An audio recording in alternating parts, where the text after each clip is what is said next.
The member for Deakin. Very much, Mr Speaker. My question's to the Treasurer. And how is the government's strong economic leadership building a stronger economy?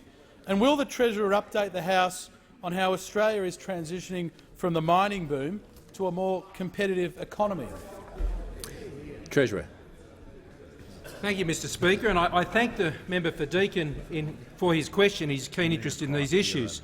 He knows that Australians are realists, but they're also optimists. They're realistic about the global volatility that exists, but also how our economy is transitioning post the mining boom and as we diversify this economy.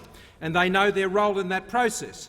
And we also know that they're very optimistic, Mr Speaker. They're optimistic because they know that they can deal with these challenges, and they do know that they can succeed, and they will not be cheated, they will not be intimidated out of the prosperity that they know they can achieve in these circumstances. And they have reason to be optimistic. We know, as the Reserve Bank Governor said in the last few days, last week, he drew attention to the fact that despite the strongest headwinds that our economy has been confronting, we are growing, and we are growing well, Mr Speaker. We are growing in the face of these strong headwinds, and we are growing at a rate more than twice those of similar economies like Canada and higher than the OECD.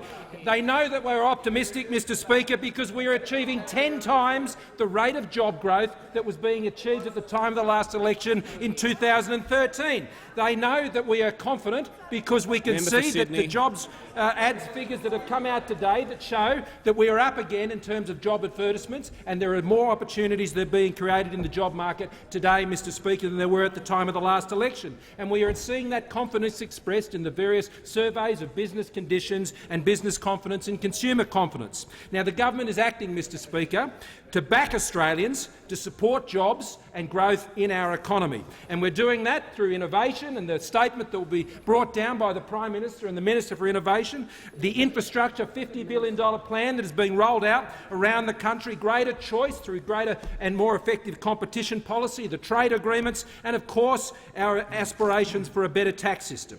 Australians are paying, Mr Speaker, too much and too high an economic price for our tax system. And we need a system that rewards effort, that backs people's being out there working and saving and investing, and removing impediments that are holding Australians back. We don't want a tax system that increases the tax burden on Australians. You do not need to increase the tax burden to deal with the budget challenges that we are facing as a country. You do that by controlling expenditure and growing the economy. So we want a tax system that helps grow the economy by removing the impediments that are there. And you don't want to engage in a tax system discussion which is just about raising higher taxes to give a bucket of money to the states to spend money as they already are doing, Mr Speaker. What you want is the strong leadership that understands and identifies the problem, that works through the options, that works collaboratively with the states and territories to ensure we can get a model that deals with the challenges that the Australian economy is facing and Australians are facing as we transition our economy.